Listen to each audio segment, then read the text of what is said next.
Ingat ya, penegak hukum harus punya logika yang baik dan punya kemampuan hukum yang baik. Bayangkan kalau kita memberikan wewenang kepada penegak hukum yang bodoh, ya, yang tidak punya logika, maka hancurlah penegakan hukum ini. Jadi syarat pertamanya dalam penegakan hukum, penegak hukum itu harus punya logika yang baik dan punya ilmu pengetahuan yang baik. Seorang penegak hukum ibarat seorang dokter, teman-teman. Dia harus bisa mendiagnosa penyakit dengan baik. Jadi seorang penegak hukum juga, dia harus bisa menganalisa, mendiagnosa hukum itu dengan baik.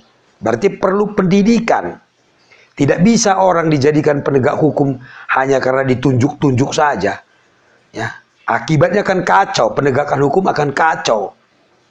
Nah, selanjutnya, setelah penegak hukum memiliki logika dan pengetahuan hukum yang baik, barulah kemudian mereka harus punya iman, ya, punya rasa malu, punya rasa tanggung jawab. Kalau penegak hukum tidak punya iman, meskipun dia punya ilmu, maka dia akan bisa berbuat sewenang-wenang. Dia bisa menjolimi, karena mereka punya wewenang.